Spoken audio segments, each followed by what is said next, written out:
Now we'll move on to know about the core idea of inflammation and pancreas. I am very delighted to invite Dr. Shushmita from the Department of Microbiology, Dr. Vijayalakshmi from the Department of Biochemistry, and Dr. Bharati from the Department of Cytogenetics to moderate the session. I am very delighted to invite Dr. Sukesh Nair from the Department of Transfusion Medicine to start the session.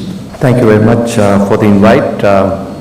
The last time I had to do something with the pancreas was when I was a medical student volunteering for a conference that was held in Trivandrum Medical College in 1984. Dr. Balakrishnan was the head of gastroenterology. I think there were only 5 people who came for the conference. Professor Antia from Bombay, somebody from Delhi. I think pancreas was a small group. Looks like it's become huge now. So all of us know this pathway. We call it as the physiology of coagulation. And this was, the picture is the person who gave us the extrinsic pathway, that is Robert McFarlane from Oxford, and the people who gave the intrinsic pathway, which is Oscar Ratnoff, who is collecting blood from a gentleman called John Hageman.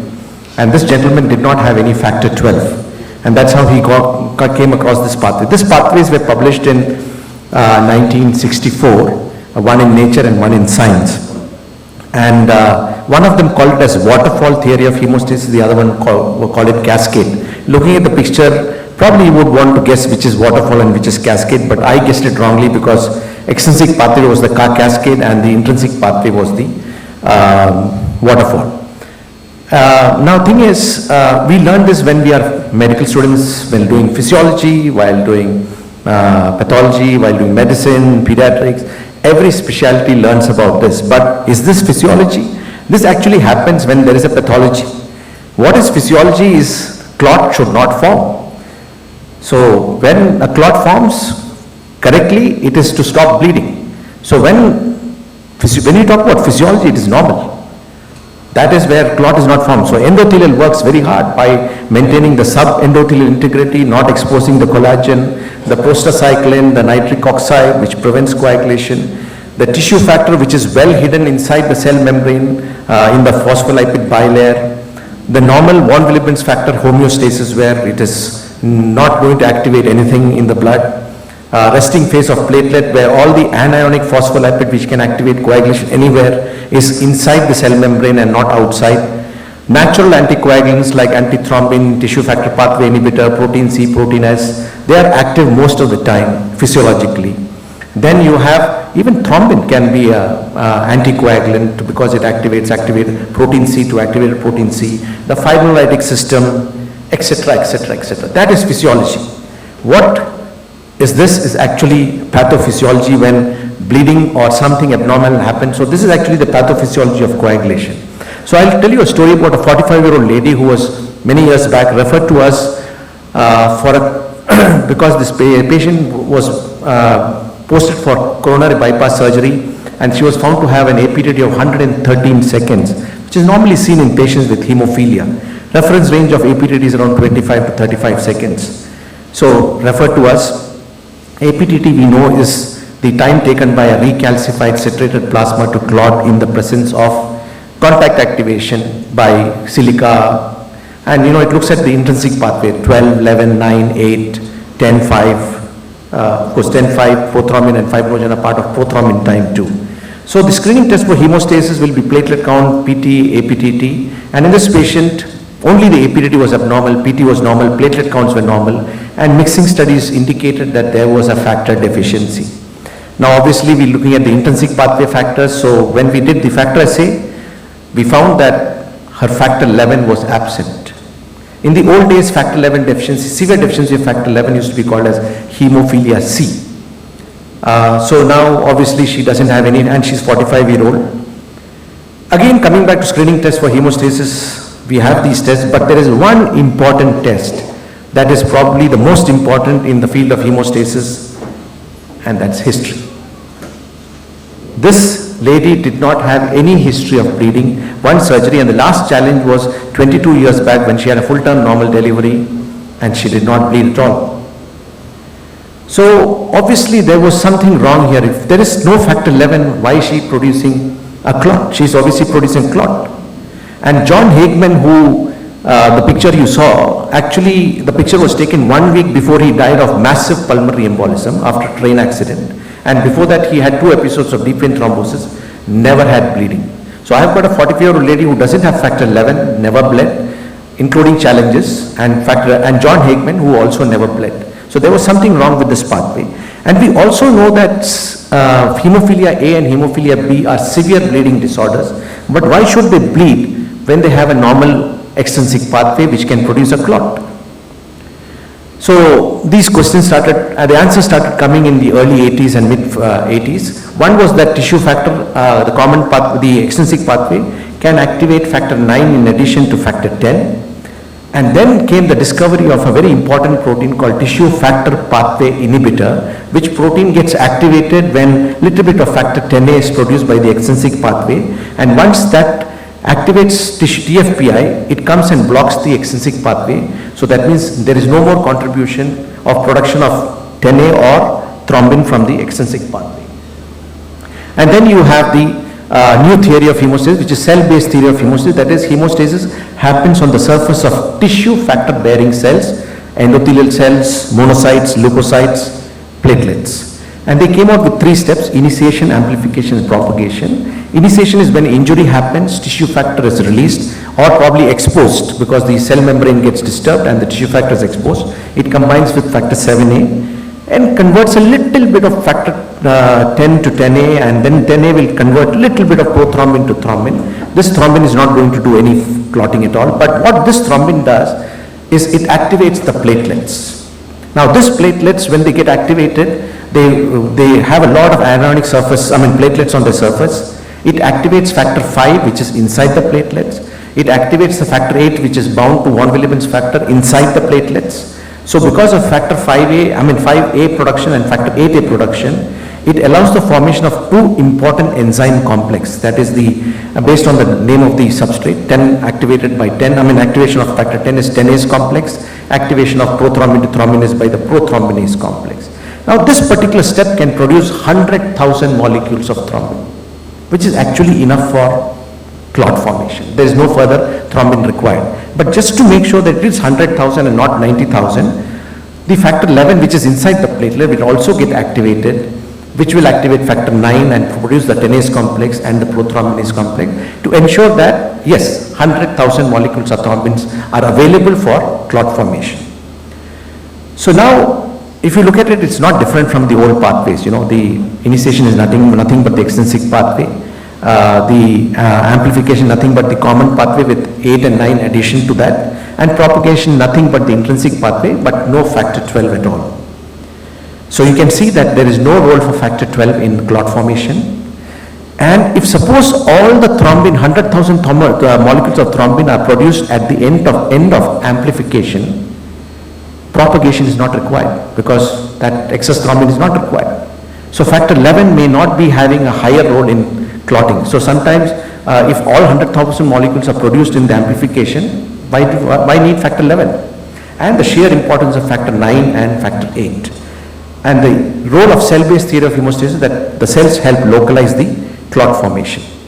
So coming back to this lady, we see normally being a responsible coagulation lab, we also do a risk analysis when we give a report, how the surgeon or the physician who orders the test is going to manage the patient. So whether he's going to harm the patient. So we know that factor 11 deficiency, many labs can give factor 11 deficiency. We can call this a severe factor 11 deficiency. But we also realize that this lady has never bled in her life. So we gave a report after doing thrombin generation test, which is real-time measurement of thrombin, and we found that she was producing 240 molecules of thrombin when 100,000s are adequate. And why? Because look at her factor 8 and factor 9. She never required factor 11 in her life. 8 and 9 finished the amplification step, and 240,000 of molecules without 11 she never required. So we actually gave a report saying that no, this patient may not bleed during surgery. And what did the surgeon do when he saw the report? He ordered 4 FFPs. Surgeons are surgeons, you can't blame them. But how did I get to know? Because the anesthetist called me, she was trained here. So should I do the activated clotting time, which is done during bypass surgeries, after giving the FFP, or? So I said, why? So she said the surgeon has ordered the FFP. So I said, thaw the FFP and keep it. Just do the baseline activated clotting time, use that, 3 times that for heparin, and then after protamine is used, then you can see whether it comes back to baseline. And I told her that the best judge of abnormal bleeding is the surgeon himself. Though he's ordered FFP, he's the best judge of abnormal bleeding because he'll tell you, patient is a bit oozy, the field is not very good, he'll tell you. That time you give the FFPs. Anyway, she called me after the surgery and said the FFPs were discarded, and the surgeon said the field was clear. So that is one lesson I learned. Surgeons are not interested in PT and APDT. They just want a clear field. Of course, many times it has happened.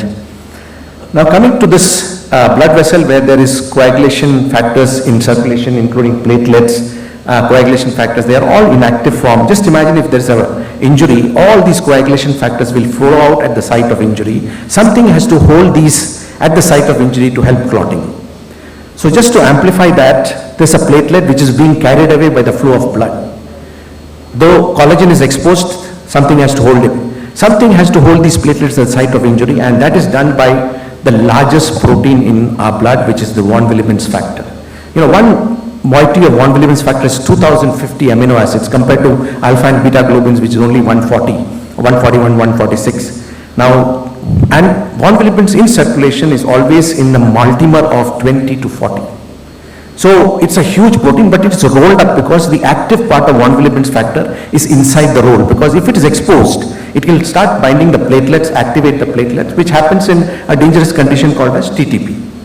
So now what happens is when collagen is exposed after the endothelium injury, the A3 part of von Willebrand's factor, which is affinity for collagen, will bind to collagen one by one, and the whole von Willebrand's factor will roll out like a carpet and expose the binding site, which is the A1 part, for the platelets to bind. And now the platelets are being taken away by the flow of blood. It finds A1 part, it tries to bind, but every time it tries to bind, the flow of blood takes it away. But every time it tries to bind, it starts developing resistance that finally it can stop and bind to von Willebrand's factor at the site of injury and get activated in the process. If suppose the von Willebrand's factor was not long enough, by the time it develops resistance to stop, the platelet flows out. So now the platelets are binding to von Willebrand's factor, gets activated in the process. Now this activation will release procoagulant material. So you can see what are changes happen to the platelet when they get activated. The anionic phospholipids, which are black dots, will come on the surface, and the neutral phospholipids will go down. The procoagulant factors, which include cytokines, chemokines, and serotonin, along with procoagulant factors, are released from the granules, which come to the center of the platelet, and they release the granules into the canaliculi, which communicate to the outside. And you can see the platelets undergo a shape change from disc shape to a spherical with spicules to increase the surface area. So now you have the platelets which get activated. It releases the procoagulant materials which attracts more platelets, and then the platelets will start aggregating with each other, forming a primary platelet plug. Now obviously this primary platelet plug is not enough to completely stop, because if you start playing with it, it starts bleeding again. It needs fibrin, which is the cement. But the advantage here is that this particular complex is now full of tissue factor. There are already factor 5, 11, 8 and fibrinogen already there. So what are the factors which are not there? Are the vitamin K dependent factors. Vitamin K dependent factors, vitamin K actually adds an extra carboxyl group to them, that's called gamma carboxylation, which increases the negative charge on these proteins. Obviously when there is increased negative charge, it will bind something positive, and that's calcium.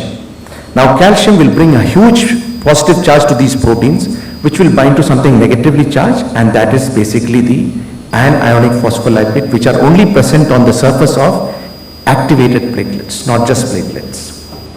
So the platelet plug will ensure there is high amount of calcium around it, and there are anionic phospholipids, and this allows the formation of these two important complexes, the tenase complex and the prothrombinase complex. So just imagine this is the surface of platelet, thrombin is produced, the thrombin will activate factor 5 and factor 8. Basically it removes a part of a protein which exposes the binding site for vitamin K dependent factors. Where are the vitamin K dependent factors?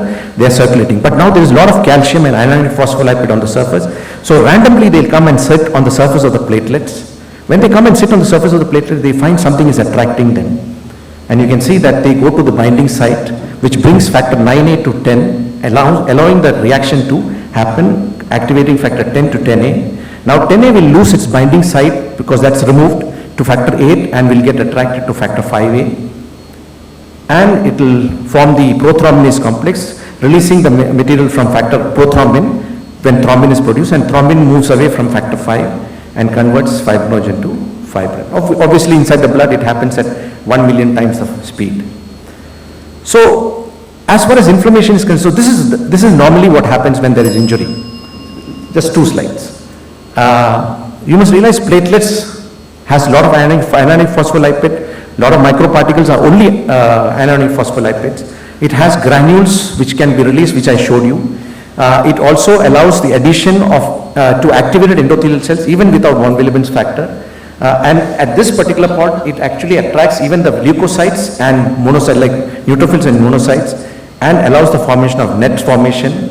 It contributes to the resolution of inflammation also by helping wound healing. So it has a complex nature of both initiating as well as resolving inflammation. And von Willebrand's factor is another important protein in inflammation.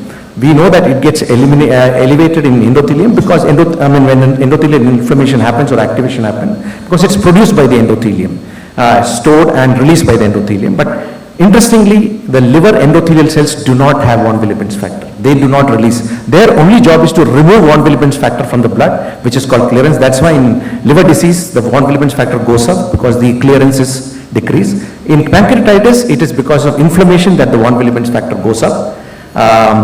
The interesting thing is the endothelial cells in liver actually produce factor 8.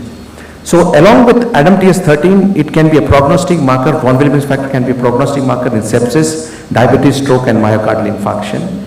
It also binds to receptors on neutrophils directly or indirectly with the help of platelets, which allows leukocyte rolling addition and of course net formation. It increases vascular permeability, also allowing net formation.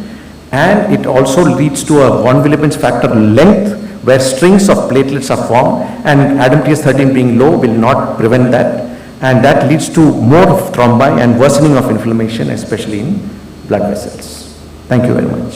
Thank you, sir, for explaining how the events at the confluence of inflammatory and coagulation pathways.